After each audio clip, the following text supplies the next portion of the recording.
కారణ జన్ముడు యుగ పురుషుడు పేదల పెన్నిధి అన్న నందమూరి తారక రామారావు 30వ వర్ధంతి సందర్భంగా ఆ మహనీయుడికి ఘన నివాళి అర్పిస్తున్నానని సీఎం చంద్రబాబు పేర్కొన్నారు. సినీ వినీలాకాశంలో ధృవతారగా వెలిగి రాజకీయ కురుక్షేత్రంలో అజేయుడైన అన్న ఎన్టీఆర్ తరతరాల చరిత్రను తిరగరాసిన ధీరోదాత్తుడని అభివర్ణించారు. తెలుగువారి ఆత్మగౌరవాన్ని ఆకాశమంత ఎత్తులో నిలబెట్టేందుకు పోరాటం చేసిన ఆయన మనందరికీ ప్రాతస్మరణీయుడన్నారు. దివంగత నటుడు మాజీ ముఖ్యమంత్రి నందమూరి తారక రామారావు 30వ వర్ధంతి సందర్భంగా ముఖ్యమంత్రి చంద్రబాబు, మంత్రులు సహా పలువురు ప్రముఖులు నివాళులు అర్పించారు. తరతరాల చరిత్రను తిరగరాసిన ధీరోదాత్తుడని, తెలుగువారి ఆత్మగౌరవం కోసం ఆయన చేసిన పోరాటం చిరస్మరణీయమన్నారు. ₹2 కిలో బియ్యం, సామాజిక భద్రతా పింఛన్లు, పక్కా ఇళ్ల నిర్మాణం, రైతులకు విద్యుత్, మండల వ్యవస్థతో స్థానిక స్వపరిపాలన, ఆడబిడ్డలకు ఆస్తిలో హక్కు, రాయలసీమకు సాగు, తాగునీటి ప్రాజెక్టులు లాంటి అనితర సాధ్యమైన సంక్షేమ అభివృద్ధి పథకాలతో చరిత్ర గతిని మార్చిన ఆ మహనీయుడు మనకు ఆదర్శమని అన్నారు. పేద ప్రజల అభ్యున్నతే లక్ష్యంగా ఆయన పరిపాలన చేపట్టారు. ఈరోజు మనందరికీ తెలుగు రాష్ట్రం వచ్చిందంటే పొట్టి శ్రీరాములు గారు ప్రాణత్యాగం చేసి మొట్టమొదటిసారిగా భాషా ప్రయుక్త రాష్ట్రాలకు నాంది పలికి తొలి రాష్ట్రం తెలుగు వారి కోసం ఏర్పాటు చేసింది పొట్టి శ్రీరాములు గారు అయితే, ఆ తర్వాత మదరాసి అని పిలుస్తూ ఉంటే కాదు, తెలుగు జాతి ఒకటి ఉందని ప్రపంచానికి చాటి చెప్పిన ఏకైక నాయకుడు నందమూరి తారక రామారావు గారు. పాలనలో సంస్కరణలు తీసుకొచ్చారు. బడుగులకు, మహిళలకు ప్రత్యేక చట్టాలు తీసుకొచ్చారు. ఆ రోజు మహిళలకు ఆస్తిలో సమాన హక్కు తీసుకొస్తే తర్వాత 40, 50, 20, 30 సంవత్సరాలకి ఆ దేశంలోనే ఒక చట్టంగా తయారయ్యే పరిస్థితి వచ్చింది. ఎస్టీలకు రాజ్యాంగంలో ఆ రోజు రిజర్వేషన్లు కల్పిస్తే కాదు, బీసీలు కూడా ఉన్నారు, వీళ్ళకు కూడా అన్యాయం జరిగిందని మొట్టమొదటిసారిగా 20% బీసీలకు స్థానిక సంస్థల్లో రిజర్వేషన్లు కల్పించిన నాయకుడు నందమూరి తారక రామారావు గారు. వృద్ధులకు పింఛను ₹35తో ప్రారంభించారు. ఆ తర్వాత నేను ₹70 చేశాను. మళ్ళీ నేను వచ్చిన తర్వాత 200 ఉంటే 2000 చేశాం. ఈరోజు 4000, 6000, 10,000, 15,000 పింఛన్ల కార్యక్రమానికి శ్రీకారం చుట్టాం. ఇది ఒక చరిత్ర. అలాంటి చరిత్రకు మనం నాంది పలికాం. పేదవాళ్ళందరూ ఉంటే వీళ్ళకందరికీ పక్కా ఇళ్ళు లేకుండా ₹500, ₹600 మామూలు గుడిసెలేస్తూ ఉంటే ఆ గుడిసెలన్నీ ఎండలకు ఇదైపోయి వర్షాలు వస్తే ఎగిరిపోతూ ఉంటే కాదు, పేదవాడు ఉండవలసింది పక్కా ఇళ్ళని నినాదమే కాకుండా ఏర్పాటు చేసి చూపించిన వ్యక్తి ఎన్టీ రామారావు గారని చెప్పి నేను మీకు తెలియజేస్తున్నా. ఇచ్చిన మాట నిలబెట్టుకోవడానికి ఈ ప్రభుత్వం పనిచేస్తున్నామని మరొకసారి ఎన్టీఆర్ వర్ధంతి సందర్భంగా విజ్ఞప్తి చేస్తున్నా. 2024 ఇచ్చిన హామీలన్నీ కూడా నెరవేర్చుకుంటూ వస్తున్నాం. ఇంకో పక్క పెన్షన్లు పెంచాం. మెగా డిఎస్సి ఒక సంవత్సరంలో ఎన్ని అడ్డంకులు సృష్టించినా అధిగమించి ఉద్యోగాలు ఇచ్చాం. పోలీసు ఉద్యోగాలు ఇచ్చాం. ఉద్యోగ కల్పనకి పెద్ద ఎత్తున కార్యక్రమాలు చేపడుతున్నాం. నా ఆలోచన ఒకటి, ఈ రాష్ట్రంలో చదువుకున్న వ్యక్తి ఎవ్వరు కూడా ఇంటి దగ్గర వేస్ట్ కాకుండా వారందరికీ ఉపాధి కల్పించే సంకల్పంతో ఈ ప్రభుత్వం ముందుకు పోతున్నామని మరొకసారి మీ అందరికీ విజ్ఞప్తి చేస్తున్నాను. తెలుగుదేశం పార్టీ వ్యవస్థాపకుడు ఎన్టీఆర్ 30వ వర్ధంతి సందర్భంగా మంత్రి Nara Lokesh, MLA Nandamuri Balakrishna, MP Purandeswari, CM Chandrababu సతీమణి నారా భువనేశ్వరి నివాళులర్పించారు. హైదరాబాద్లోని ఎన్టీఆర్ ఘాట్ వద్దకు చేరుకుని ఆయన సమాధిపై పూలమాలలు ఉంచి అంజలి ఘటించారు. లోకేష్తో పాటు పెద్ద ఎత్తున తెలుగుదేశం పార్టీ నేతలు, అభిమానులు అక్కడికి తరలివచ్చారు. తెలుగు జాతి ఆత్మ గౌరవ పతాకం విశ్వవిఖ్యాత నట సార్వభౌముడు మహానాయకుడు ఎన్టీఆర్ గారి వర్ధంతి సందర్భంగా ఆయనకు ఏపీఐటీ విద్యాశాఖ మంత్రి నారా లోకేష్ ఘన నివాళులు అర్పించారు. తారక రాముడు పోషించిన పౌరాణిక పాత్రల ఫోటోలను ఇళ్లలో పెట్టుకుని ప్రజలు దేవుడిగా పూజిస్తుండడం ఎన్టీఆర్ గారికి మాత్రమే దక్కిన అరుదైన వరమన్నారు. భౌతికంగా దూరమై ఇన్నేళ్లైనా తెలుగువారి హృదయాల్లో సజీవంగా ఉన్న తాతయ్య మీ జన్మ ధన్యమయ్య అని మంత్రి లోకేష్ ప్రశంసించారు. హైదరాబాద్లోని ఎన్టీఆర్ ఘాట్కు చేరుకుని ఎన్టీఆర్కు లోకేష్ నివాళులు అర్పించారు. పల్నాడులో వైసీపీ శవరాజకీయాలకు తెరలేపుతోందని జిల్లా ఇన్ఛార్జి మంత్రి గొట్టిపాటి రవికుమార్ ధ్వజమెత్తారు. వైసీపీ అరాచకాలకు కూటమి ప్రభుత్వ అభివృద్ధికి మధ్య ఉన్న తేడాను ప్రజలు గమనిస్తున్నారని ఆయన అన్నారు. గత ప్రభుత్వంలో పల్నాడులో హింసను సాగించి వందలాది మందిని ఇళ్లకు దూరం చేసిన జగన్ ఇప్పుడు దొంగ ఏడుపులు ఏడుస్తున్నారని విమర్శించారు. ఎక్కడ ఏ చిన్న ఘటన జరిగినా దానికి రాజకీయ రంగు పులిమి లబ్ధి పొందాలని చూడడం సిగ్గుచేటన్నారు. శాంతి భద్రతల విషయంలో కూటమి ప్రభుత్వం కఠినంగా ఉంటుందని, ఫ్యాక్షన్ రాజకీయాలకు తావు లేదని మంత్రి స్పష్టం చేశారు. గత వైసీపీ పాలనలో పల్నాడు ప్రాంతంలో ఫ్యాక్షన్ రాజకీయాలతో రక్తాలు పారితాయి. ప్రస్తుత కూటమి ప్రభుత్వ హయాంలో పంట భూములకు సాగునీరు పారుతోందని పల్నాడు జిల్లా ఇన్ఛార్జ్ మంత్రి గొట్టిపాటి రవికుమార్ పేర్కొన్నారు. ఆదివారం ఆయన మీడియాతో మాట్లాడుతూ వైసీపీ తీరుపై నిప్పులు చెరిగారు. వ్యక్తిగత గొడవలను రాజకీయ హత్యలుగా చిత్రీకరించి శవరాజకీయాలు చేయడం వైసీపీకి అలవాటుగా మారిందని విమర్శించారు. ప్రజలు కేవలం 11 సీట్లకే పరిమితం చేసిన జగన్కు బుద్ధి రాలేదని ఎద్దేవా చేశారు. గత 5 ఏళ్లలో జగన్ పల్నాడులో హింసను ప్రేరేపించారని, టీడీపీ నేతలను పరామర్శించడానికి వెళ్లకుండా చంద్రబాబు ఇంటి గేటుకే తాళ్లు కట్టిన దుర్మార్గపు చరిత్ర వైసీపీదని మంత్రి గుర్తు చేశారు. గురజాల నియోజకవర్గంలో 12 మంది ఎస్సీ, బీసీలను పొట్టనబెట్టుకున్నారని, పిన్నెల్లి గ్రామంలో వందలాది మందిని ఊరు విడిచి వెళ్లేలా చేశారని మండిపడ్డారు. అక్రమ సంపాదన కోసం పుట్టిన వైసీపీకి, తెలుగువాడి ఆత్మగౌరవం కోసం పుట్టిన టీడీపీకి మధ్య తేడాను ప్రజలు గమనిస్తున్నారని అన్నారు. హత్య రాజకీయాలను తమ ప్రభుత్వం ఏమాత్రం సహించదని, తప్పు చేసిన వారు ఎవరైనా సరే కఠినంగా శిక్షిస్తామని మంత్రి గొట్టిపాటి స్పష్టం చేశారు. గడిచిన 5 సంవత్సరాలు పల్నాడు జిల్లాలో హత్య రాజకీయాలు కానీ, దాడులు కానీ తెలుగుదేశం పార్టీ కార్యకర్తల మీద ఏ విధంగా జరిగిన పల్నాడు ప్రాంతం మొత్తం కూడా గందరగోళం చేసే పరిస్థితి చేశారు. లాస్ట్ పరామర్శకి చంద్రబాబు నాయుడు గారు వెళ్తున్నా సరే తాడు కట్టే పరిస్థితి తీసుకొచ్చారు. ఆ రకమైన అరాచకం సృష్టించారు. ఇవాళ చూడండి, ఏ గ్రామంలో ఎక్కడన్నా ఈ విధమైన ఉండయా? గతంలో ఊర్లో గ్రామాల్లో గొడవలతో రక్తాలు పడితే మా ప్రభుత్వం అధికారంలోకి వచ్చిన తర్వాత గ్రామానికి వ్యవసాయ భూముల్లోకి నీళ్లు భరించే ప్రయత్నం చేస్తున్నాము. అంత బ్రహ్మాండంగా మేమంతా పనిచేసుకుంటా రైతులకి నీళ్లు అందించుకుంటా ఆ కార్యక్రమాలు మేము ఉన్నాం.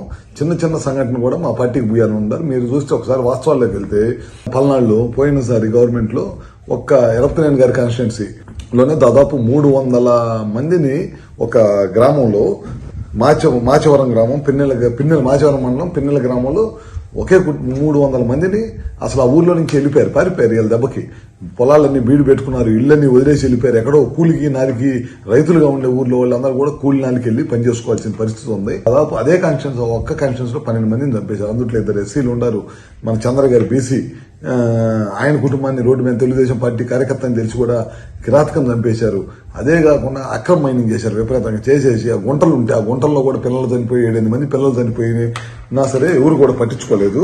ఇట్లా 1 కాదు 2 కాదు అరాచకాలు చేసుకుంటా వెళ్ళిపోయిన ప్రభుత్వం ఏదైనా ఉందంటే అది వైఎస్ఆర్ ప్రభుత్వం. మా ప్రభుత్వం మొదటి నుంచి ముఖ్యమంత్రి గారు చెప్పేది గ్రామాలు అభివృద్ధి ధ్యేయంగా పనిచేయాలి, అభివృద్ధి లక్ష్యంగా పనిచేయాలి.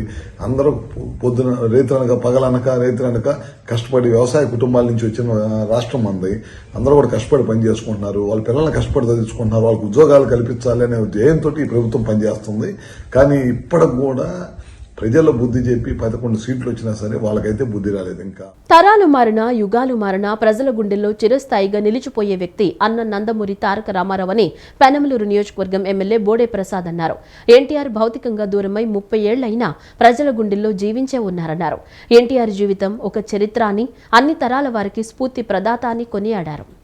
మాజీ ముఖ్యమంత్రి, తెలుగుదేశం పార్టీ వ్యవస్థాపకుడు నందమూరి తారక రామారావు 30వ వర్ధంతి కార్యక్రమాన్ని పెనమలూరు నియోజకవర్గం ఎమ్మెల్యే బోడే ప్రసాద్ ఆధ్వర్యంలో ఘనంగా నిర్వహించారు. తొలుత కృష్ణా జిల్లా పోరంకి సెంటర్లోని ఎన్టీఆర్ విగ్రహానికి ఎమ్మెల్యే బోడే ప్రసాద్, తాడిగడప మున్సిపాలిటీ అధ్యక్షుడు అనుమూలు ప్రభాకర్ పూలమాల వేసి ఘనంగా నివాళులు అర్పించారు. అనంతరం పోరంకిలోని పెనమలూరు నియోజకవర్గ పార్టీ కార్యాలయంలో ఎమ్మెల్యే బోడే ప్రసాద్ ఆధ్వర్యంలో రక్తదాన శిబిరాన్ని నిర్వహించారు. ఎమ్మెల్యే బోడే ప్రసాద్ స్వయంగా రక్తదానం చేసి శిబిరాన్ని లాంఛనంగా ప్రారంభించారు. నియోజకవర్గంలోని దాదాపు 200 మంది తెలుగుదేశం పార్టీ కార్యకర్తలు పాల్గొని రక్తాన్ని దానం చేశారు. ఈ కార్యక్రమంలో పెనమలూరు మండల పార్టీ అధ్యక్షులు Anumula Prabhakarrao, Kankipadu marketing yard chairman Dhana Ramakoteswararao, Vuyyuru market yard chairman Konda Praveen, Vuyyuru municipal chairman Vallabhaneni సత్యనారాయణతో పాటు పార్టీ నాయకులు, కార్యకర్తలు పెద్ద ఎత్తున పాల్గొన్నారు. ఈ సందర్భంగా ఎమ్మెల్యే బోడే ప్రసాద్ మీడియాతో మాట్లాడుతూ తెలుగు ప్రజల గుండెల్లో చిరస్థాయిగా నిలిచిపోయే వ్యక్తి నందమూరి తారక రామారావు అని అన్నారు. అలాంటి మహనీయుని వర్ధంతి సందర్భంగా గత 20 సంవత్సరాలుగా పెనమలూరులో రక్తదాన శిబిరాలు నిర్వహిస్తున్నామని తెలిపారు. పార్టీ అధికారంలో ఉన్నా లేకున్నా ఎన్టీఆర్ వర్ధంతి జయంతి సందర్భంగా పెనమలూరులో సేవా కార్యక్రమాలు నిర్వహిస్తూ వస్తున్నామని, భవిష్యత్తులో కూడా ఆ మహనీయుని వేడుకలు ఘనంగా నిర్వహిస్తామని తెలియజేశారు. దాదాపుగా 20 సంవత్సరాల నుంచి ఇదే విధంగా రక్తదానం చేస్తా ఉన్నాం. రక్తదాన శిబిరం కూడా నేను స్వయంగా రక్తదానం చేయటమే కాకుండా రక్తదాన శిబిరాలు కూడా ప్రతి సంవత్సరం కూడా వందల మందితోటి మరి రక్తదానం చేయించి ఎంతో మంది ప్రాణాలు కాపాడుతా ఉన్నాం. ఇక్కడే కాదు, ప్రతి ఒక్క చోట కూడా అన్నదానాలు కానీ, ఎవరికి చేతనైనా వారు పేదవారికి సహాయం చేయటం, ఆకలయ్యే వారికి అన్నం పెడతాం. ప్రభుత్వంలో ఉన్నప్పుడు కూడా పేదవారి కోసం ఆలోచించిన వ్యక్తి ముఖ్యమంత్రిగా ఉన్నప్పుడు ఆయన చేసిన సంక్షేమ పథకాలే ఈరోజు ప్రపంచానికి దిక్సూచిగా నిలబడి అంటే అది అన్నగారి గొప్పతనం అని. తెలుగుదేశం పార్టీ అధికారంలో ఉన్నా లేకపోయినా అన్న ఎన్టీ రామారావు గారి పేరుతోటి ప్రభుత్వం సేవా కార్యక్రమాలు, అది అలాగే పార్టీ సేవా కార్యక్రమాలు చేస్తూ ఉంటాం. అక్రమ సంబంధానికి అడ్డొస్తుందని భార్యను హత్య చేశాడు. ఎవరికి అనుమానం రాకుండా అంత్యక్రియలు సైతం జరిపించాడు. అన్ని పక్కాగా ప్లాన్ చేసిన చివరికి ప్రియురాలితో హత్య గురించి మాట్లాడిన ఫోన్ కాల్ రికార్డ్ చివరికి ఇద్దరిని కట్టకట్టాల్లోకి నెట్టింది. కృష్ణా జిల్లా పోరంకిలో జరిగిన ఘటన ఇప్పుడు సంచలనంగా మారింది. ఓ వ్యక్తి ప్రియురాలతో కలిసి తన భార్యను అత్యంత దారుణంగా మట్టుపెట్టిన ఉదంతం ఫోన్ సంభాషణ రికార్డింగ్ ద్వారా 9 నెలల తర్వాత బయటపడింది. కృష్ణా జిల్లా పెనమలూరు పోలీసులు తెలిపిన వివరాల ప్రకారం పోరంకికి చెందిన ముక్కామల ప్రసాద్ చౌదరి, రేణుకాదేవి భార్యాభర్తలు. వారికి కుమారుడు నగేష్ లండన్లో చదువుకుంటున్నాడు. కుమార్తె తేజశ్రీ హైదరాబాద్లో సాఫ్ట్వేర్ ఉద్యోగి. రేణుకాదేవి ఇంటికి ఝాన్సీ అనే బ్యూటీషియన్ తరచూ వచ్చేది. ఈ క్రమంలో ప్రసాద్ చౌదరికి ఆమెతో పరిచయం ఏర్పడింది. అది కాస్త అక్రమ సంబంధానికి దారితీసింది. ఈ విషయాన్ని గుర్తించిన రేణుకాదేవి తరచూ భర్తతో గొడవ పడేది. దీంతో ప్రసాద్, ఝాన్సీ ఆమె అడ్డు తొలగించుకోవాలని భావించారు. ఈ నేపథ్యంలో గతేడాది మే 18న రాత్రి రేణుకాదేవి ఆకస్మికంగా గుండెపోటుతో మృతి చెందినట్లు ప్రసాద్ చౌదరి అందరినీ నమ్మించాడు. తల్లి మృతి చెందడంతో కుమారుడు నగేష్ లండన్ నుంచి వచ్చాడు. తండ్రి ప్రవర్తనలో మార్పు గమనించిన నగేష్ అతడు నిద్రిస్తున్న సమయంలో ఫోన్ తీసుకుని పరిశీలించాడు. తన తల్లిని ఎలా చంపాలన్న విషయంపై తండ్రి ప్రసాద్ చౌదరి అతడి ప్రియురాలు ఝాన్సీల సంభాషణలు ఫోన్లో రికార్డైనట్లు గుర్తించాడు. పండ్ల రసంలో మత్తు మాత్రలు కలిపి ఇచ్చి తర్వాత దిండుతో ముఖాన్ని నొక్కి ఊపిరాడకుండా చేసి చంపాలని ప్రణాళిక వేసుకున్నట్లు తేలింది. దీంతో ఈ నెల 7న పోలీసులకు ఫిర్యాదు చేసి నిందితుల ఫోన్ సంభాషణల ఆధారాలను అందజేశాడు. పోలీసులు నిందితులను అదుపులోకి తీసుకుని విచారించగా నేరాన్ని అంగీకరించారు. దీంతో వారిని అరెస్ట్ చేసి రిమాండ్కు తరలించారు. నేను హైదరాబాద్లో సాఫ్ట్వేర్ ఉద్యోగం చేస్తాను. మా తమ్ముడు ముక్కామల నగేష్ బాబు, తను లండన్లో ఎడ్యుకేషన్ కోసం వెళ్ళాడు. అయితే మా అమ్మగారు మే 19, 2025లో మరణించారు. ఆ విషయం తెలిసి నేను హైదరాబాద్ నుండి ఆ రోజు రావడం జరిగింది. మా తమ్ముడు నెక్స్ట్ డే లండన్ నుండి బయలుదేరి రావడం జరిగింది. అయితే నార్మల్గా ఎలా అయితే కార్యక్రమాలు జరుగుతాయో అలానే కార్యక్రమాలు జరిగాయి. జరిగిన తర్వాత కొంతకాలంకి మా నాన్నగారు ముక్కామల ప్రసాద్ చౌదరి ఆయన బిహేవియర్లో మాకు కొంచెం చేంజ్ రావడం గమనించి ఆయన మా అమ్మగారు చనిపోయిన తర్వాత కూడా ఆయన సంతోషంగా ఉండడం, వేరే వాళ్ళతో కాల్స్ కొంచెం ఎక్కువ టైం మాట్లాడడం, ఇలాంటి కొన్ని బిహేవియరల్ చేంజెస్ మేము గమనించి ఒకరోజు మా తమ్ముడు మా నాన్నగారి ఫోన్ చెక్ చేయడం జరిగింది. చెక్ చేస్తే ఆ ఫోన్లో మాకు చాలా దారుణమైన నిజాలు బయటపడ్డాయి. ఆకునూరు ఝాన్సీ అండ్ మా నాన్నగారు ఇద్దరు కలిసి మా అమ్మగారిని ఎలా చంపాలి అనే కుట్రకి ప్లాన్ చేసి ఝాన్సీ చెప్పే ఇన్స్ట్రక్షన్స్పై ఎలా చంపాలో అలా చేశాడు. సో ఆ తర్వాత మాకు అర్థమైంది ఇది న్యాచురల్ డెత్ కాదు, చాలా దారుణమైన హత్య అని. ఆ తర్వాత మా తమ్ముడిని లండన్ వెళ్ళిపోమని చాలా ఫోర్స్ చేశాడు. మా తమ్ముడిని కూడా ఇలా లండన్లో చంపాలి అని ప్లాన్ చేశారు. మాకు ఆ రికార్డింగ్ కూడా విన్న తర్వాత మాకు చాలా భయం వేసింది. కొంతకాలం తర్వాత ఇది మాకు అసలు ఎలా తీసుకోవాలో అర్థం కాలేదు. ఇది ఎవరికి చెప్పాలో ఎలా చెప్పాలో మాకు తెలియలేదు. కొంతకాలం తర్వాత మేము మా బంధువులకి చెప్పుకున్నాము, మా మేనమావలకి, మా అమ్మమ్మ తాత వాళ్ళకి చెప్పుకున్నాము. చెప్తే వాళ్ళు ఇది చాలా దారుణమైన హత్య అని చెప్పి మేము సరే ఇది కంప్లైంట్ ఇద్దాము అని అనుకొని మేము పోలీస్ స్టేషన్కి వెళ్ళి కంప్లైంట్ ఇద్దాం అనుకున్నాము. అయితే పోలీస్ స్టేషన్లో వాళ్ళు అంతగా మాకు రియాక్ట్ అవ్వలేదు. సో మేము ఎస్పీ గారిని కలవడం జరిగింది. ఎస్పీ గారు కూడా మాకు రియాక్ట్ అవ్వకపోతే మేము లోకేష్ గారిని పవన్ కళ్యాణ్ సార్ని కలుద్దామని అనుకున్నాము. బట్ ఎస్పీ గారు మాకు రెస్పాండ్ అయ్యారు. సరే అని అక్కడ నుండి ఇంకా కేసు మూవ్ ఆన్ అయ్యి ఇంకా ఇలా మేము కేసు పెట్టామనే విషయం తెలుసుకొని మా నాన్నగారు మాకు సరే మీకు ఇవ్వాల్సిన గోల్డ్ కానివ్వండి, మీకు ఎంతో కొంత ప్రాపర్టీ నేను ఇస్తాను, మీరు కేసు విత్డ్రా చేసుకోవాలని మమ్మల్ని బతిమలాడడం, కొంచెం బెదిరించడం జరిగింది. మాకైతే చాలా భయం వేసింది ఆయన బిహేవియర్ పట్ల. సరే అని చెప్పి మేము ఇంకా ఆయన తీసుకెళ్ళి మాకు కొంత ప్రాపర్టీ అది ఇలా కేసు పెట్టామని తెలిసి ఆయన ఇనిషియేటివ్ తీసుకొని మాకు కొంత ప్రాపర్టీ రాసి ఇచ్చారు. ఎంత రాశారు ఏంటి అనేది మాకు ఐడియా లేదు. సో మేము కూడా ఇంకా సరే ఇది ప్రాపర్టీ రాసి ఇచ్చారు కదా, మేము కూడా విత్డ్రా చేసుకుందాం కేసు అని అనుకున్నాము. ఈలోగా అరెస్ట్ అయ్యి పోలీస్ వాళ్ళు ఆయన్ని ఇంటికి తీసుకురావడం జరిగింది. అప్పుడు మాకు అర్థమైంది ఓకే ఇంకా అరెస్ట్ చేశారు అని. ఇంకా అరెస్ట్ చేసిన తర్వాత వాళ్ళ ప్రొసీజర్స్ ప్రకారం వాళ్ళు సీన్ రీక్రియేట్ చేసుకొని ఎలా చేశారు ఏంటి అనే ఇంట్రాగేషన్స్ చేసుకొని ఆయన అరెస్ట్ చేయడం జరిగింది. భారతదేశ రాజకీయ చరిత్రలో ఒక ముద్ర వేసిన వ్యక్తి నందమూరి తారక రామారావు అని ఎమ్మెల్యే గద్దె రామ్మోహన్ అన్నారు. ఒక ప్రాంతీయ పార్టీగా లోక్సభలో ప్రధాన ప్రతిపక్షంగా ఉందంటే అది నందమూరి తారక రామారావుకు ఉన్న బలమని పేర్కొన్నారు. ఏ ప్రాంతీయ పార్టీకి అటువంటి అవకాశం లేదని, ఒక్క తెలుగుదేశం పార్టీకే ప్రధాన ప్రతిపక్షంగా అవకాశం వచ్చిందన్నారు. సంక్షేమ పథకాలకు దారి చూపించిన వ్యక్తి అన్న ఎన్టీఆర్ అని తెలిపారు. తెలుగుదేశం పార్టీకి బలం జెండా మోసే కార్యకర్తలేనని, నాయకులు మారిన కార్యకర్తలు మాత్రం అన్న ఎన్టీఆర్ స్థాపించిన పార్టీ ఉన్నారన్నారు. మాజీ ముఖ్యమంత్రి నందమూరి తారక రామారావు 30వ వర్ధంతి కార్యక్రమంలో ఎమ్మెల్యే గద్దె రామ్మోహన్ ఆధ్వర్యంలో ఘనంగా నిర్వహించారు. తొలుత బందర్ రోడ్ అశోక్ నగర్లోని నియోజకవర్గం పార్టీ కార్యాలయంలో నిర్వహించిన వర్ధంతి కార్యక్రమంలో ఎమ్మెల్యే గద్దె రామ్మోహన్ పాల్గొన్నారు. పార్టీ సీనియర్ కార్పొరేటర్ పొట్లేరి సాయిబాబుతో కలిసి ఎన్టీఆర్ విగ్రహానికి పూలు వేసి నివాళులు అర్పించారు. అనంతరం ఎన్టీఆర్ సర్కిల్ వద్ద ఎమ్మెల్యే గద్దె రామ్మోహన్, ఎన్టీఆర్ జిల్లా అధ్యక్షురాలు గద్దె అనురాధ, దుర్గగుడి చైర్మన్ బొర్రా రాధాకృష్ణ, టీడీపీ యువనేత గద్దె క్రాంతికుమార్, టీడీపీ కార్పొరేటర్లు, పార్టీ నాయకులు ఎన్టీఆర్ విగ్రహానికి పూలమాల వేసి నివాళులు అర్పించారు. ఈ సందర్భంగా ఎమ్మెల్యే మాట్లాడుతూ భారతదేశంలో ఆ రోజుల్లో ఉన్న కాంగ్రెస్ పార్టీ ప్రభంజనానికి అన్ని రాష్ట్రాల్లోనూ ప్రతిపక్షాలు ఓడిపోతే ఆంధ్రప్రదేశ్లో ప్రతిపక్షంగా ఉన్న తెలుగుదేశం పార్టీ అత్యధిక పార్లమెంట్ సీట్లను గెలుచుకొని పార్లమెంట్లో ప్రతిపక్షంగా నిలబడిందన్నారు.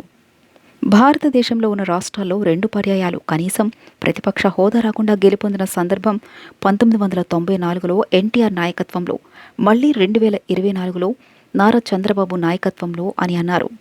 1994లో జాతీయ పార్టీ కాంగ్రెస్ పార్టీకి ప్రతిపక్ష హోదా రాలేదని, 2024లో వైసీపీకి ప్రతిపక్ష హోదా రాకుండా విజయం సాధించిందని చెప్పారు. ఎన్టీఆర్ సంకల్పం చాలా గొప్పదన్నారు. ఈ భారతదేశంలో ఉన్న రాష్ట్రాల్లో 2 పర్యాయాలు ఆ రోజున అపోజిషన్ పార్టీలకి కనీసం ప్రతిపక్ష హోదా రాకుండా గెలుపొందిన సందర్భాలు 1994లో నందమూరి తారక రామారావు నాయకత్వంలో, మరలా 2024లో నారా చంద్రబాబు నాయుడు గారి నాయకత్వంలో. ఆ రోజున జాతీయ పార్టీ కాంగ్రెస్ పార్టీకి ప్రతిపక్ష హోదా రాలేదు. ఈరోజు 2024లో వైఎస్ఆర్సీపీ పార్టీకి ప్రతిపక్ష హోదా రాకుండా విజయం సాధించింది ఒక ప్రాంతీయ పార్టీగా తెలుగుదేశం పార్టీ. అది నందమూరి తారక రామారావు స్థాపించిన పార్టీ. అందుకే ఆయన సంకల్పం గొప్పదని. అంతేకాదు ఈ భారతదేశంలో ఇవాళ అనేకమైన సంక్షేమ కార్యక్రమాలు అమలవుతున్నాయంటే మొట్టమొదటి దారి చూపించిన వ్యక్తి ఆంధ్ర రాష్ట్రం నుంచి నందమూరి తారక రామారావు. ఇవాళ ఆ రోజు 2 రూపాయల కిలో బియ్యం అని చెప్పి ఆయన స్టార్ట్ చేస్తే ఇవాళ భారతదేశం అంతా కూడా ఆ బియ్యం పంపిణీ కార్యక్రమం కేంద్ర ప్రభుత్వం చేస్తూ ఉంది. పక్కా గృహ నిర్మాణం అని ఆయన ప్రారంభిస్తే అంతకుముందు కాంగ్రెస్ పార్టీ 2 వాసాలు 4 తాటాకులతో పక్కా గృహ నిర్మాణం అనేది. అలా కాకుండా పక్కా గృహ నిర్మాణాన్ని పక్కా గృహ నిర్మాణంగా చేసి కాంక్రీట్ ఇళ్లను నిర్మించిన పార్టీ తెలుగుదేశం పార్టీ. వాళ్ళ భారతదేశం అంతా కూడా ఇళ్ల సంకల్పం జరుగుతోంది. గద్దె అనురాధ మాట్లాడుతూ తెలుగు ప్రజల ఆరాధ్య దైవం, తెలుగువారి గుండె చప్పుడు టీడీపీ వ్యవస్థాపకులు అన్న నందమూరి తారక రామారావు అని అన్నారు. సినిమా రంగంలో రాముడిగా, కృష్ణుడిగా లీనమైపోయి ప్రజల గుండెల్లో దేవుడిగా నిలిచిపోయారని తెలియజేశారు. రామరాజ్యం స్థాపించాలనే మంచి ఉద్దేశంతో పేద ప్రజలకు కూడు, గూడు, గుడ్డ ఇవ్వాలనే నినాదంతో తెలుగుదేశం పార్టీని స్థాపించారని, పార్టీ స్థాపించిన అనతి కాలంలోనే ముఖ్యమంత్రి అయిన ఏకైక వ్యక్తి అని పేర్కొన్నారు. దేశంలో సంక్షేమ పథకాల అమలుకు ఆయన ఒక రోల్ మోడల్ అని, సంక్షేమ పథకాలకు ఆద్యుడని చెప్పారు. ఆడబిడ్డలకు, బీసీలకు న్యాయం చేసిన వ్యక్తి అని పేర్కొన్నారు. ఆడబిడ్డలకు ఆస్తులు సమాన హక్కులు, మహిళా విశ్వవిద్యాలయం స్థాపించడం ఇలా ఎన్నో కార్యక్రమాలు ఆయన మనసులో నుంచి వచ్చినవే అన్నారు. ఆయన ఆలోచనలను ముందుకు తీసుకెళ్తూ చంద్రబాబు అనేక సంక్షేమ పథకాలతో ముందుకు వెళ్తున్నారని చెప్పారు. ఆ రోజున లంచగొండితనానికి వ్యతిరేకంగా తన ఉద్యోగాన్ని కూడా త్యజించి మరి ఈ సినిమా రంగంలో రాముడిగా, కృష్ణుడిగా, రాముడి పాత్రలో లీనమైపోయి ప్రజల గుండెల్లో ఒక దేవుడిగా నిలిచిపోయారు. అంతేకాదు ఆయన ఒక రామరాజ్యం స్థాపించాలనే ఒక చక్కటి ఉద్దేశం. ఆ రామరాజ్యం ఎలా ఉండాలి అని అంటే మరి ప్రతి ఒక్కరికి కూడా కూడు, గూడు, గుడ్డ, ఇటు ఒకవైపున మరి 2 రూపాయలకి కిలో బియ్యం కానివ్వండి, జనతా వస్త్రాలు కానివ్వండి, ఇల్లు మనం ఇదివరకు గ్రామాల్లోకి వెళ్తే, పల్లెటూళ్ళలోకి వెళ్తే పాకల ఇళ్ళు కనబడేవి. కానీ ఈ రోజున పక్కా గృహాలు వచ్చినాయి. అంటే ఎక్కడ చూసినా, ఏ రాష్ట్రంలో చూసినా దేశం అంతా కూడా ఈ రోజున సంక్షేమ పథకాలకి ఆద్యుడు ఎవరి అంటే మనకి నందమూరి తారక రామారావు గారు.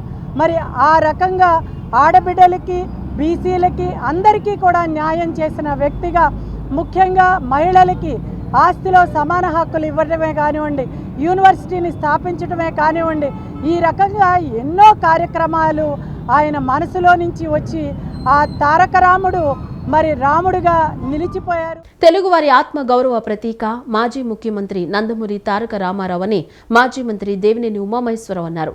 తెలుగు సినిమా చరిత్రలో ఎన్టీఆర్ ఒక సువర్ణ అధ్యాయమని, రాజకీయాల్లో ఆయన వేసిన ముద్ర చెరపలేనిదని ఉమా వ్యాఖ్యానించారు. సంక్షేమ రాజ్య స్థాపన కోసం ఎన్టీఆర్ చేసిన కృషిని ఉమా ఈ సందర్భంగా గుర్తు చేశారు. తెలుగు జాతి ఖ్యాతిని ప్రపంచవ్యాప్తంగా చాటి చెప్పిన యుగపురుషుడు నందమూరి తారక రామారావు అని మాజీ మంత్రి, టీడీపీ నేత దేవినేని ఉమామహేశ్వరరావు కొనియాడారు. ఎన్టీఆర్ వర్ధంతిని పురస్కరించుకుని గొల్లపూడిలో ఆయన నివాళులు అర్పించారు. ఈ సందర్భంగా ఉమా మాట్లాడుతూ నటనలోనూ, రాజకీయాల్లోనూ ఎన్టీఆర్కు ఆయనే సాటి అని పేర్కొన్నారు. పార్టీ స్థాపించిన 9 నెలల్లోనే అధికారాన్ని దక్కించుకుని చరిత్ర సృష్టించారని, పేదవాడి ఆకలి తీర్చడానికి 2 రూపాయలకి కిలో బియ్యం, పక్కా ఇళ్లు, ఆస్తిలో మహిళలకు సమాన వాటా వంటి విప్లవాత్మక నిర్ణయాలు తీసుకున్న మహనీయుడని కొనియాడారు. రాయలసీమ ప్రాజెక్టుల ద్వారా ఆ ప్రాంత రూపురేఖలు మార్చారని, ఆయన ప్రవేశపెట్టిన సంక్షేమ పథకాలే నేటికి ప్రభుత్వాలకు దిక్సూచిగా ఉన్నాయని తెలియజేశారు. ఎన్టీఆర్ ఆశయ సాధనలో ప్రతి ఒక్కరూ భాగస్వాములు కావడమే ఆయనకు మనం ఇచ్చే నిజమైన నివాళి అని దేవినేని ఉమా పిలుపునిచ్చారు. ఎన్నో పథకాలు ఆ మహానుభావుడి గురించి చెప్పాలంటే ఆయన వేసిన బీజం మరి దేశంలో అన్ని రాజకీయ పార్టీలు కూడా మరి సంస్కరణలకి పెద్దపేట వేసాయి. పేదవాడి పక్కా ఇల్లు కట్టడంలో ఇవాళ కూడా రామారావు గారి ఇల్లు అంటారు, కానీ పేదల ఇల్లు ఆ రోజు మహానుభావుడు మొదలుపెట్టిన ఇల్లు ఇవాళ లక్షల్లోకి వెళ్ళిందంటే ఆ రోజు ఆయన వేసిన విత్తనం పేదవాడికి పక్కా ఇల్లు ఉండాలి. ఆ రోజులు ఒక 10 బొంగులు, ఒక 100 తాటాకులు ఇచ్చేవాళ్ళు, ఒక 50 రూపాయలు చేతిలో పెట్టేవాళ్ళు. కానీ అటువంటి కార్యక్రమాన్ని రామారావు గారు శాశ్వత గృహ నిర్మాణం పథకం కింద దేశంలో పేదవాళ్ళకు కూడా, మధ్యతరగతి వాళ్ళందరూ కూడా పక్కా ఇళ్ళు ఉన్నారని ఆయన తీసుకున్న నిర్ణయాలే వాళ్ళ దేశంలో ప్రతి ఒక్కరు కూడా అన్ని ప్రభుత్వాలు కూడా ఆ కార్యక్రమాన్ని ముందుకు తీసుకుని వెళ్ళాయి. ఇలా ఎన్టీ రామారావు గారి గురించి మాట్లాడాలంటే ఎన్నో ఎన్నో ఎన్నో ఎన్నో పథకాలు, సంస్థల్లో ఈరోజు కూడా చంద్రబాబు నాయుడు గారు తీసుకొచ్చిన ప్రతి పథకాన్ని కూడా పార్టీని ఈరోజు మరి ఆ రోజు కేంద్రాన్ని ఎదిరించి ఆయన పార్టీని స్థాపించడమే కాకుండా నేషనల్ ఫ్రంట్ చైర్మన్గా ఆ రోజు కేంద్రంలో 30 పార్లమెంటు స్థానాలు గెలిచి దేశంలో 2వ అతిపెద్ద పార్టీగా తెలుగుదేశం పార్టీ ఉంది. పార్లమెంట్లో అంత ఘన చరిత్ర ఉన్న తెలుగుదేశం పార్టీ ఇవాళ చంద్రబాబు నాయుడు గారి నాయకత్వంలో మళ్ళీ ఇవాళ రాష్ట్రాన్ని ఇవాళ మరి విభజిత ఆంధ్రప్రదేశ్లో ఇటు రాజధాని పనులు దగ్గర 53,000 కోట్లతో పరిగెడతా ఉన్నాయి. పల్నాడు జిల్లా పిన్నెల్లిలో ఇటీవల జరిగిన వ్యక్తిగత గొడవకు వైసీపీ నేతలు రాజకీయ రంగు పులిమి కులాల మధ్య చిచ్చు పెట్టాలని చూస్తున్నారని మంత్రి కొల్లు రవీంద్ర ధ్వజమెత్తారు. జగన్ ప్రభుత్వంలో ఆ పార్టీ నాయకులు చేసిన అరాచకాల్ని ప్రజలు ఇంకా మర్చిపోలేదని అన్నారు. హత్య రాజకీయాలు, కక్ష సాధింపులకు కూటమి ప్రభుత్వం వ్యతిరేకమని స్పష్టం చేశారు. తప్పు చేసిన వారిని కఠినంగా శిక్షిస్తామని హెచ్చరించారు. హత్య రాజకీయాలు, కక్ష సాధింపులకు తమ కూటమి ప్రభుత్వం పూర్తిగా విరుద్ధమని ఎక్సైజ్ శాఖ మంత్రి కొల్లు రవీంద్ర స్పష్టం చేశారు. పల్నాడు జిల్లాలో ఇటీవల జరిగిన ఒక వ్యక్తిగత ఘటనను అడ్డం పెట్టుకుని దానికి కుల రాజకీయ రంగుపులిమి రాష్ట్రంలో ఉద్రిక్తతలు సృష్టించాలని వైసీపీ కుట్ర పన్నుతోందని ఆయన తీవ్రంగా ఆరోపించారు. మంగళగిరిలోని తెలుగుదేశం పార్టీ కేంద్ర కార్యాలయంలో ఆయన మీడియా సమావేశంలో మాట్లాడారు.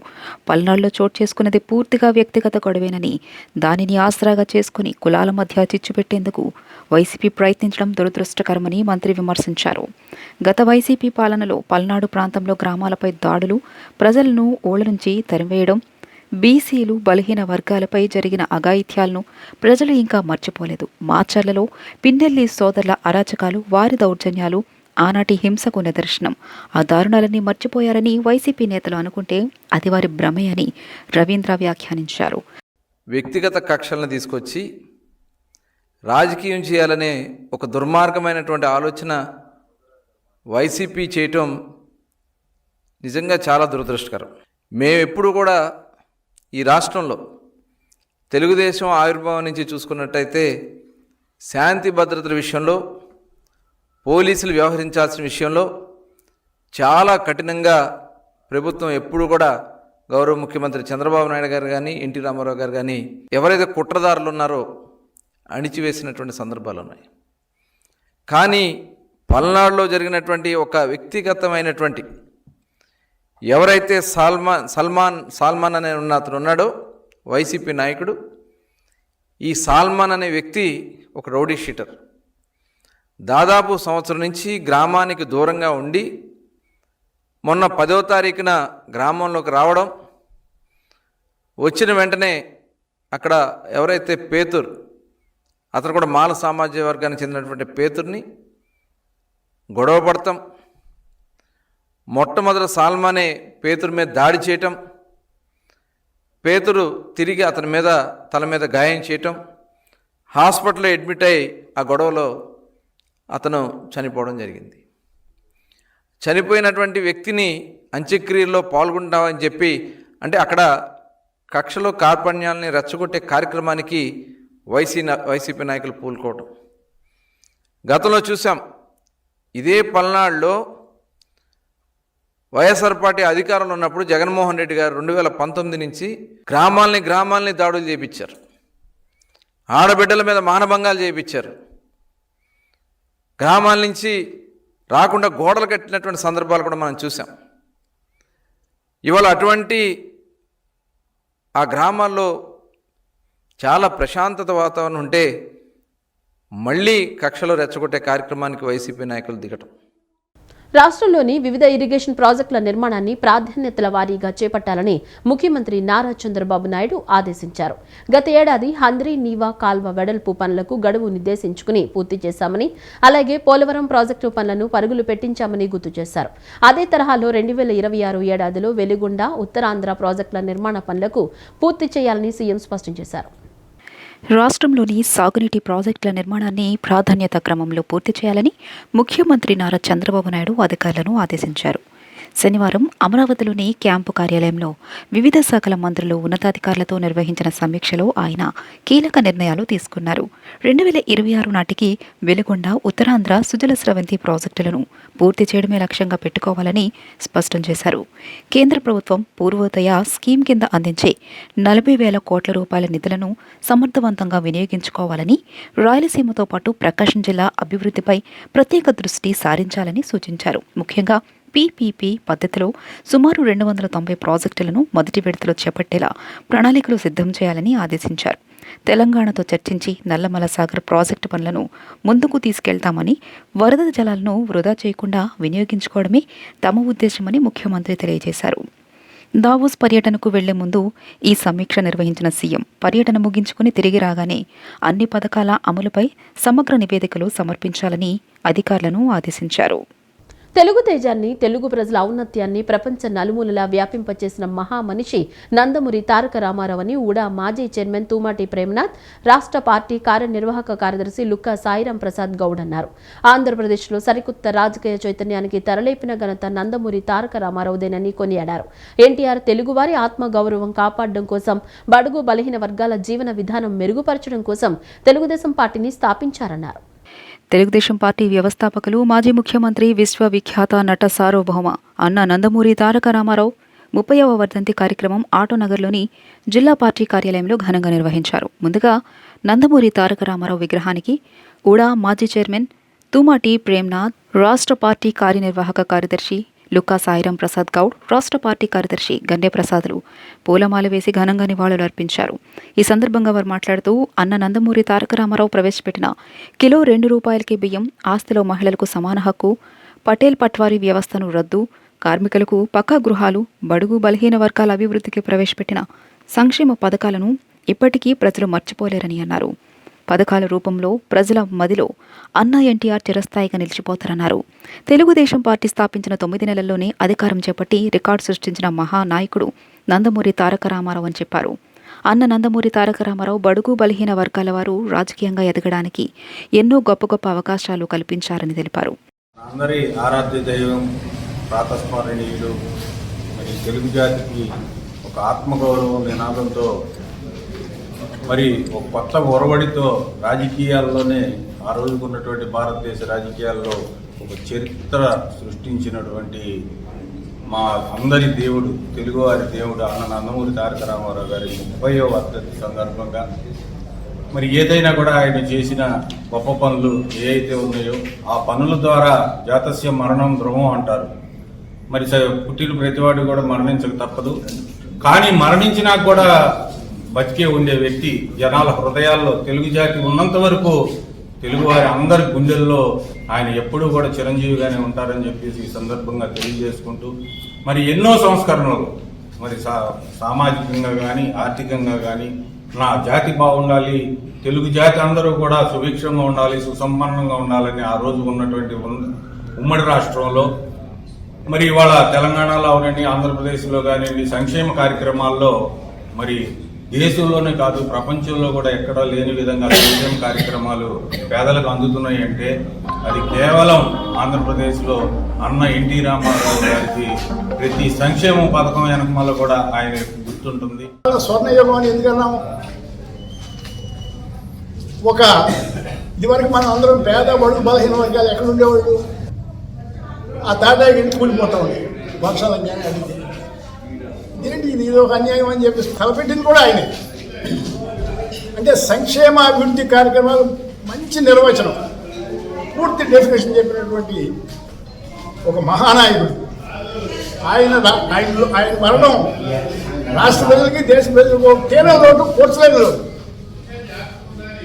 ఆయన ఏం చేశాడు? బోలెడు సంక్షేమ కార్యక్రమాలు చెప్పాడు. ఈ సంక్షేమ కార్యక్రమాలు ఈనాటికి కూడా అన్ని రాష్ట్రాలు దేశం అంతా కూడా పాటిస్తాం. ఈయన ఆంధ్ర రాష్ట్రాన్ని అభివృద్ధి చేయాలంటే ముందు వ్యవసాయం అనుకున్నాడు. వ్యవసాయం అభివృద్ధి చేయాలంటే ఏం చేయాలి? ఇరిగేషన్ ప్రాజెక్ట్స్ అన్నీ కట్టాలి, రైతులు రుణాలు తీర్చాలి, రైతులకు అన్ని సౌకర్యాలు చేయాలి. స్త్రీలకు ఎట్లా చేశాడో అట్లాగే రైతులకి ఈ పులిసింతల, పోలవరం, తెలుగు గంగ ఈ పథకాలన్నీ రూపకల్పన చేసింది మన ఎన్టీఆర్. ఇప్పుడు అయ్యే పథకాలు కొనసాగుతాం. ఇది చేసి దేశవ్యాప్తంగా కూడా నా సేవలు అందించాలని. బాపులపాడు మండలం కానుమూలు వద్ద జాతీయ రహదారిపై ఆదివారం భారీ రోడ్డు ప్రమాదం సంభవించింది. ఉయ్యూరు డిపోకు చెందిన పల్లె వెలుగు బస్సు ఎదురుగా వస్తున్న లారీని బలంగా ఢీకొంది. ఈ ప్రమాద సమయంలో బస్సు ఉయ్యూరు నుంచి ద్వారకా తిరుమలకు వెళుతోంది. స్థానిక హెచ్పీ పెట్రోల్ బంక్ సమీపంలో జరిగిన ఈ ప్రమాదంలో బస్సులో ప్రయాణిస్తున్న 10 మందికి పైగా ప్రయాణికులకు తీవ్ర గాయాలయ్యాయి. ప్రమాదం జరిగిన వెంటనే స్థానికులు స్పందించి క్షతగాత్రులను బస్సులో నుంచి బయటకు తీశారు. అనంతరం వారిని మెరుగైన చికిత్స నిమిత్తం గుడివాడ ప్రభుత్వ ఆసుపత్రికి తరలించారు. సమాచారం అందుకున్న పోలీసులు ఘటనా స్థలానికి చేరుకుని ట్రాఫిక్ ను క్రమబద్ధీకరించారు. అతివేగమే ప్రమాదానికి కారణమని ప్రాథమికంగా భావిస్తున్నారు. ఈ ఘటనపై పోలీసులు కేసు నమోదు చేసి దర్యాప్తు చేస్తున్నారు. పెట్రోల్ బంక్ బస్సు రాజు పెట్టింది, రాజు జాతర వెళ్ళి ఎవరి కోసం పెట్టింది. మేము అది ఉయ్యూరు డిపో బస్ అండి. మేము కాటూరులో ఎక్కాము. కానుమోలు పెట్రోల్ బంక్ దగ్గర రాగానే ఆర్టీసీ డ్రైవర్ వెళ్ళి క్రాస్ చేయబోయి దాన్ని గుద్దేశాడు. అందులో డ్రైవర్దే తప్పే. అది ఆ వైపు ఉన్న మార్జిన్ మీద ఈయన అందులోకి వెళ్ళి గుద్దేశాడు. 30 మంది ఉన్నారు, చాలా మంది ఉన్నారు బస్సులో, చిన్న పిల్లలు అందరూ ఉన్నారు. అందరికి ఫ్రంట్ లో ఉన్న వాళ్ళకి బాగా తగిలినాయి, బ్యాక్ వాళ్ళకి మాత్రం కొంచెం చాలా తక్కువ తగిలిపోయినాయి. కొద్ది వెనకాల ఉన్న వాళ్ళు కొంచెం ఎదురున్న వాళ్ళకి బాగా తగిలి. ఒకసారిగా మాత వచ్చేసరికి అప్పుడే కళ్ళు మూసాను నేను. సౌండ్ వచ్చిందని నేనేమో ఎదురుకు పడిపోయాను. అక్కడ ట్రైనర్ కూడా అక్కడికి పడిపోయాడు. ఆయనకి పళ్ళు సెట్ అంతా కత్తిపోయింది. ఆయన ఏమో ఇరుక్కుపోయాడు డ్రైవర్. ఆ వెనకాల బాగా దెబ్బలు చాలా మంది, మహా అయితే ఒక 2-3 తప్ప అందరికీ తగ్గింది. చిన్న పిల్లలకి కాళ్ళకి తగ్గలేదు కానీ పిల్లలకి కాటికి చేతికి అందరికీ ఇలా మోకాళ్ళు గుద్దుకుని తల తగిలి సీట్లు తగిలి ఎక్కువ తగిలి. నందమూరి తారక రామారావు తెలుగు జాతి గౌరవాన్ని ప్రపంచానికి చాటిన మహానేతగా స్మరించబడతారని, ఆయన ఆశయాలు ప్రతి ఒక్కరికి స్ఫూర్తిదాయకమని Krishna milk union chairman Chalasani Anjaneyulu పేర్కొన్నారు. మ్యాక్స్ చట్ట ప్రదాతగా స్వర్గీయ ఎన్టీఆర్ పాడి రైతుల అభివృద్ధికి విశేష కృషి చేశారని, పాడి రైతులు ఎల్లప్పుడూ ఆయనకు రుణపడి ఉంటారని పేర్కొన్నారు. కృష్ణా జిల్లా Hanuman junction milk chilling centre ఆవరణలో స్వర్గీయ నందమూరి తారక రామారావు 30వ వర్ధంతి కార్యక్రమాన్ని నిర్వహించారు. ఈ కార్యక్రమానికి ముఖ్య అతిథిగా Krishna milk union chairman Shri Chalasani Anjaneyulu పాల్గొన్నారు. మిల్క్ చిల్లింగ్ సెంటర్ ఆవరణలో ఉన్న ఎన్టీఆర్ కాంస్య విగ్రహానికి సంఘ అధ్యక్షులు, పాడి రైతులు మరియు సిబ్బందితో కలిసి చలసాని ఆంజనేయులు పూలమాల వేసి ఘన నివాళులు అర్పించారు. అనంతరం చలసాని ఆంజనేయులు మాట్లాడుతూ తెలుగు ప్రజల గుండెలో చిరస్థాయిగా నిలిచిపోయే వ్యక్తి నందమూరి తారక రామారావు అన్నారు. తెలుగు జాతి గౌరవాన్ని ప్రపంచానికి చాటి చెప్పిన ఎన్టీఆర్ మహానేతగా స్మరించబడతారని, ఆయన ఆశయాలు ప్రతి ఒక్కరికి స్ఫూర్తిదాయకమని స్పష్టం చేశారు. మ్యాక్స్ చట్ట ప్రదాతగా స్వర్గీయ ఎన్టీఆర్ పాడి రైతుల అభివృద్ధికి విశేష కృషి చేశారని, పాడి రైతులు ఎల్లప్పుడూ ఆయనకు రుణపడి ఉంటారని పేర్కొన్నారు. కృష్ణా జిల్లా మచిలీపట్నం డాబాలు సెంటర్ గోపువానిపాలెం శివారు విజయ కోదండ రామాలయంలో శ్రీ గోదాదేవి రంగనాథ స్వామివారి కళ్యాణం మహోత్సవాన్ని కన్నుల పండుగ నిర్వహించారు. కొట్టే మోహన్ మైథిలి దంపతులు ఆధ్వర్యంలో నిర్వహించిన వేద పండితుల వేద మంత్ర ఘోష నడుమ శాస్త్రోక్తంగా కళ్యాణ తంతును దిగ్విజయంగా పూర్తి చేశారు. కళ్యాణ మహోత్సవానికి చుట్టుపక్కల ప్రాంతాల నుంచి పెద్ద సంఖ్యలో భక్తులు తరలివచ్చారు. ధనుర్మాసంలో గోదాదేవి శ్రీరంగనాథ స్వామి వార్ల భక్తితో పూజించినా లేదా కళ్యాణ మహోత్సవం వీక్షించినా సకల శుభాలు కలుగుతాయని భక్తులు ప్రగాఢ విశ్వాసాన్ని వ్యక్తం చేస్తున్నారు. ఈ వార్తలు ఇంతటితో సమాప్తం. నమస్కారం.